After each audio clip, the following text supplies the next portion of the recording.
ఈ వీడియోలో మనం భగవద్గీత అధ్యాయము 2 శ్లోకము 55ను పరిశీలిద్దాం. అర్జునుడు స్థిరమైన జ్ఞానం కలవారి లక్షణాలు ఏమిటని అడిగిన ప్రశ్నకు శ్రీకృష్ణుడు ఇక్కడి నుండి సమాధానం చెప్పడం ప్రారంభిస్తాడు. మొదటగా ఈ పవిత్ర శ్లోకాన్ని భక్తితో విందాం. శ్రీ భగవాను వాచ ప్రజహాతి యదా కామాన్ సర్వాన్ పార్థ మనోగతాన్ ఆత్మన్యేవాత్మనా తుష్టః స్థితప్రజ్ఞస్తదోచ్యతే.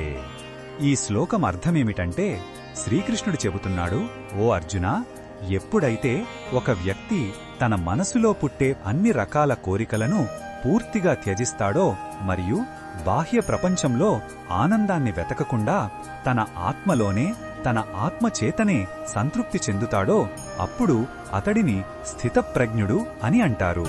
అంటే అతని ఆనందం వస్తువుల మీద, వ్యక్తుల మీద లేదా పరిస్థితుల మీద ఆధారపడి ఉండదు. అది స్వచ్ఛమైన ఆత్మజ్ఞానం నుండి ఉద్భవిస్తుంది. ఈ శ్లోకంలో ఉన్న భావం మనకు ఏమి చెబుతుందంటే, ఇది కోరికల బానిసత్వం నుండి విముక్తి గురించి చెబుతోంది. మన మనసు నిరంతరం ఏదో ఒకటి కోరుతూ మనల్ని అశాంతికి గురిచేస్తోంది. కాని ఎప్పుడైతే ఆత్మలోనే పరిపూర్ణమైన ఆనందాన్ని కనుగొంటామో అప్పుడు మనసు నిశ్చలమవుతుంది. బయటి ప్రపంచంలోని గెలుపు ఓటములు మనల్ని కదిలించలేవు. ఇదే నిజమైన స్వేచ్ఛ మరియు ప్రశాంతత. ఈ బోధనను మన దైనందిన జీవితంలో ఎలా ఉపయోగించుకోవచ్చంటే, మనకు ఒక కోరిక కలిగినప్పుడు వెంటనే దాని వెంట పరిగెత్తకుండా ఒక్క క్షణమాగి ఆలోచించాలి.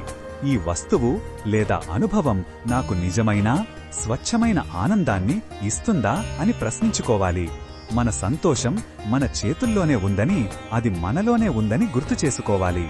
మన విధులను నిబద్ధతతో చేస్తూనే ఫలితంపై ఆధారపడకుండా ఉండటం అలవాటు చేసుకోవాలి. ఇలా చేయడం ద్వారా మనం క్రమంగా మానసిక స్థిరత్వాన్ని సాధించగలుగుతాం.